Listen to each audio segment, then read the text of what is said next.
typing, or we were gesturing. Jerry would ask something, yes or no. It was an easy way for them to communicate when Esther wasn't with her word processor. And one day they got this inspiration to ask their friends to go hide somewhere in the city of Phoenix, and they would use Abraham to come and find them. Now, Phoenix is a really big city. Right, it's 50 miles in all directions, and there were no limitations. Go anywhere that you want, Esther said, and we will come and find you. And the only rule was, we won't quit until we found you, no matter how long it takes. And we'll see you in a little while. So off they went. So Esther is receiving us. She can't tell if it's don't go that way or go that way, because it's the same sensation. Don't go that way or go that way. And so she's gesturing, and Jerry's driving, and off they go, and then go that way, and off they go, and then here. So they stopped, and their friends were nowhere around. So go that way, go that way. They filled the tank up 3 times that night.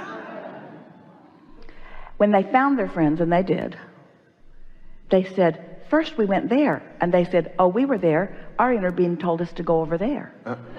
And they said, and then we went there. And they said, oh, we were there too. Then our inner being told us to go over there. And Esther said, I'm never playing this stupid game with again, Abraham.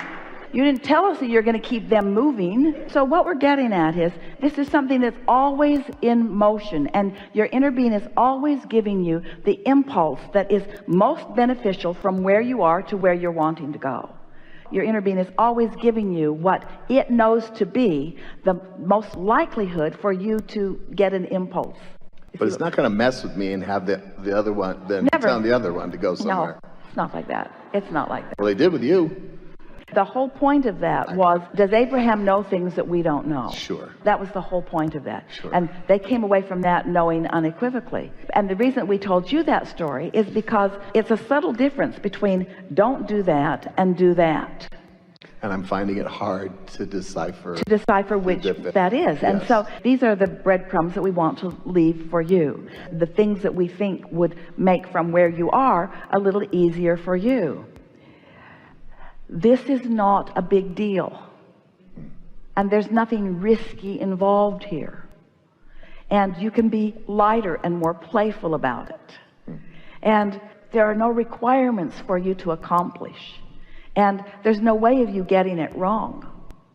And take score just a little less and care more about the way you feel. And let the feelings that you're reaching for be more lighthearted, less intense, more ease rather than effort. It's going to work out all right rather than I got to get this figured out. Just that subtle difference in your approach to it will make a big difference in the way you feel. You're used to making things happen through action and effort and work and focus. And you accomplish a lot in that way. But now you are engaged with the energy that creates worlds. And there is a power and an influence and a leverage in that kind of energy that is intoxicatingly fabulous, but lighter than you think it is. This is the piece that we want you to hear. If you're moving some heavy object from one place to another, there are some things that are involved in that. Like, first of all, you want to be sure that you want to move it over there because it's heavy. And then you want to make sure that you have the wherewithal to do it. And so there's a lot of preparation in getting ready to do the heavy lifting. You know what we're getting at? Oh, yeah. In action, there's a lot of heavy lifting. In vibration, there's none. There's no heavy lifting in vibration. So effort translates into action in a way that confuses you about how it translates into vibration. It's fine-tuning in vibration. It's light touch. It's light touch with vibration. Yeah. Perfect. It is. It is. Really good. Thank you very much. Yeah.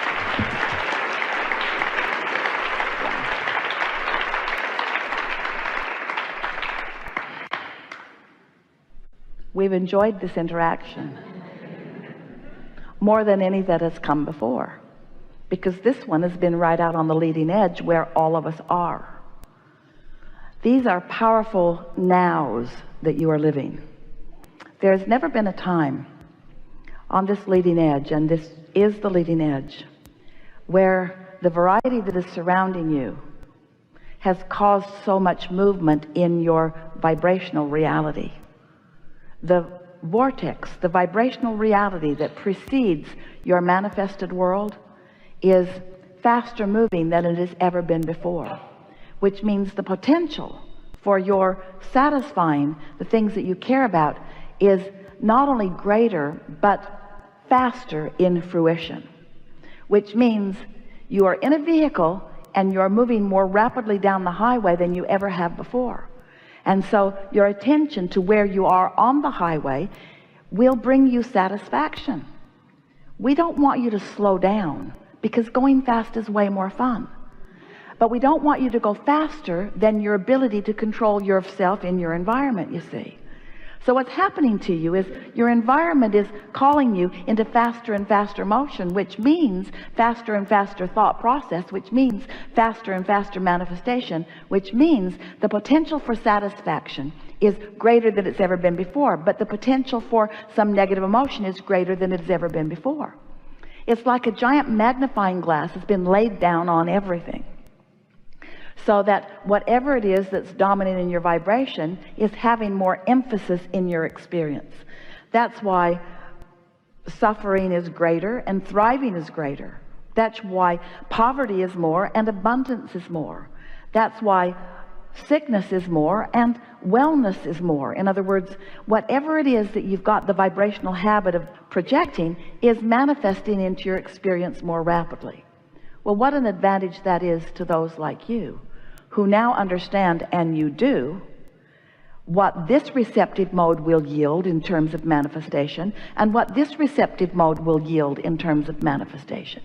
Isn't it nice to know that when something's turning out and it doesn't feel good to you while it's turning out, that you can recognize what you were doing when it was still in vibrational form that allowed that momentum to become more and more? And doesn't it make you more aware of where you are moment by moment? Doesn't it make you want to be more aware as you are driving this analogous car down your vibrational road? Doesn't it make you want to not let things get so far in a direction that you don't want them to be before you decide that you're going to do something about it? The two tools that are most at your fingertips for maintaining your receptive mode. The first is meditation, and we know some of you are adverse to it only in the sense that you want more control than it seems to give you. And there's a little giving up of control on your way to ultimate control. Quieting your mind quiets resistance. It quiets thoughts, it quiets resistance, and it puts you in sync with who you really are. But it also serves another very important purpose. It makes you more sensitive to where you are. And so your negative emotion sticks out like a bigger, sore thumb. You find yourself being a little more dramatic than you are used to being, or you find yourself wanting to rectify things as you are moving along through your action. But we like that newfound sensitivity that you're finding through alignment, because it's only through your awareness that something feels a little off that you will have the wherewithal to guide it into something that feels a little better. And it's so easy for you to do that given what you now know. So meditation is one of the powerful tools that will lead you, if you want, into more often receptive mode, so that the fullness of who you are is having the conversation or enjoying the moment. And the other is active appreciation. Active appreciation is really step 2 of the alignment process. In other words, once you know you're in alignment, turn up the gas. Once you know you're in alignment, milk it for all it's worth. When you know for sure that you're feeling good, stay focused on the good that you're feeling and exaggerate it to every degree that you can with as many people who will play with you. Because this is the way that you practice the vibration when it's easy to practice it. And this is the way that you get out ahead. This is the way you practice the belief of worthiness. This is the way that you practice the belief of invincibility. This is the way you become fearless. This is the way you come into your true knowing of who you are. It's by actively increasing the momentum of this receptive mode while you are actively decreasing the momentum of this receptive mode. So how does that play out? Someone points out something to you that makes you feel uncomfortable as you hear it. What do you do? What do you do? Continue the conversation? Add your part to it? Let the momentum increase until the two of you are having a real strong, miserable moment together? Or when it first starts, do you say, gotta go? Do you satisfy their need for you to join them? Or do you satisfy your desire to join the vibration of your inner being? Because it is really a rare one of you, and we can say this to you from the balance of that which we feel from you in this room. It's a rare one of you who needs to be dragged into momentous negative emotion. You know more than that. You have more control of the vibration of your being than you sometimes practice. And the reason that you often do not practice it as well as you can and as well as you want to is because you don't want to hurt anybody's feelings. And there's something about you that thinks that because someone is talking to you that you have a responsibility to listen.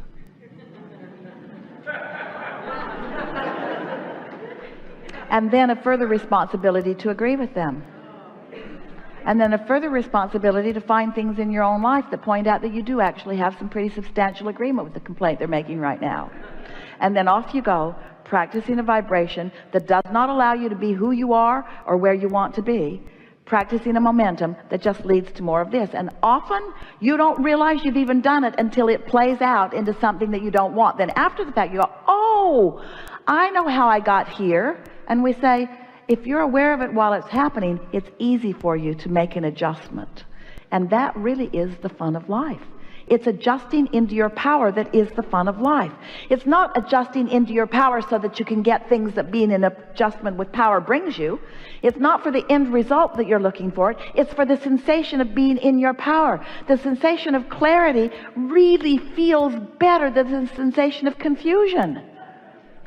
And clarity leads you to so much good stuff, and confusion leads you to so much stuff that you do not want. The sensation of appreciation is such a wonderful way to spend a moment in time. And a sensation of criticism, not so much, you see.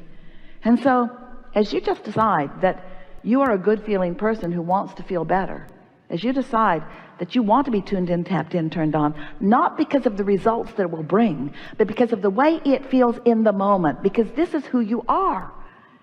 So we have some questions for you, very short, very brief list, but we want you to answer them in your own mind or out loud if you want to. From what you know of you, are you more of a lover or a hater? You know that, don't you? Now that doesn't mean that you can't get in a hateful conversation. Of course you can. But when you do, it really sucks, doesn't it? You can feel that it isn't who you are. Are you an appreciator or a condemner? It's for sure you are. You can tell by the way you feel. Would you rather praise or criticize? You really, really would. Now that doesn't mean you don't criticize from time to time, but you never like it when you do it, do you? Do you ever like it when you do it? And if it goes on and on and on, doesn't it eventually turn to something that you really do not want? What do you think the true momentum of your life is? One of well-being or one of not well-being? It's obvious. Are things working out for you or not? They're working out for you. So we're not really asking you to develop any patience about this, because when you're tuned in, tapped in, turned on, you don't have to be patient, because there are instant wonderful manifestations happening all over the place. We just want to remind you that you've got this. You understand it. Your guidance system is alive and active within you. There isn't anything that we said today that you didn't understand on many, many deep levels. Life is supposed to be fun for you. And this has been, no matter how many times we've been together before, a significant vibrational turning point for you. Watch for the evidence of that. There is great love here for you. And for now, we are complete.